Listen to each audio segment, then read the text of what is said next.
মামাবাড়ি হলো প্রত্যেকেরই একটা আলাদা রকম ভালোবাসার জায়গা। ছোটবেলায় স্কুল ছুটি হলে আমরা প্রত্যেকেই কিন্তু মামাবাড়ি বেড়াতে যেতাম। ওই ছুটির কয়েকটা দিন মামাবাড়িতে কাটাতে বেশ ভালোই লাগতো। তখন না থাকতো বাবা মার শাসন আর না থাকতো পড়াশোনা। মা আর বুড়ো মামাবাড়িতে আছে, তাই হঠাৎ করেই প্ল্যান করে ফেললাম যে মামাবাড়ি থেকে ঘুরে আসি। তো বিয়ের পর প্রথম বরকে নিয়ে মামাবাড়িতে যাচ্ছি, আর সেদিন ছিল ভাইয়ের বার্থডে, তো কিছুটা সেই রকম প্ল্যান করেই যাওয়া আমাদের। তারপর সন্ধ্যাবেলায় কেক কাটিং করা হলো, তারপর চললো খাওয়া দাওয়ার পর্ব। আর রাতের মেনুতে ছিল ভাত, ডাল, চিপস, বাঁধাকপির ঘন্ট আর চিকেন। রাতে খাওয়া দাওয়া কমপ্লিট করে আমরা তাড়াতাড়ি ঘুমিয়ে পড়েছিলাম। পরের দিন সকালে উঠে ব্রাশ করে নিয়ে বিস্কুট দিয়ে চা খেয়ে নিলাম।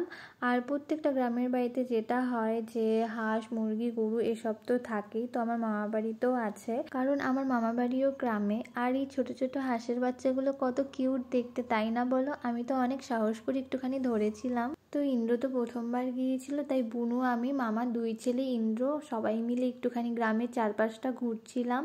আর স্কুল লাইফের পরে তো আর সাইকেল চালানোই হয়নি, তাই ভাইয়ের সাইকেলটা আমি এখানে একটু চালাচ্ছিলাম। তারপর বাড়িতে গিয়ে দেখি যে ব্রেকফাস্ট তৈরি, লুচি দিয়ে হাঁসের ডিম। তো ব্রেকফাস্ট সেরে নিয়ে খানিকক্ষণ বাদে দেখি বরকে খুঁজে পাচ্ছি না।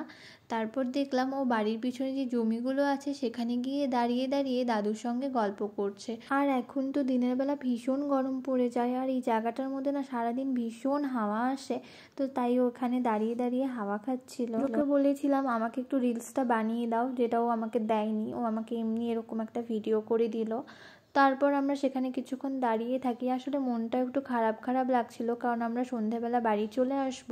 আর এই দিকটায় দিদা খাওয়া দাওয়া তো বেশ আয়োজন করেছিল। তো দুপুরের মেনুতে ছিল ভাত, ডাল, বেগুনি, ছোট মাছের চচ্চড়ি, লাউ ঘন্ট, বড় মাছের ঝোল আর পাঁঠার মাংস। দুপুরের খাওয়া দাওয়াটা কিন্তু বাড়ির সবাই মিলে বেশ জমিয়েই করলাম।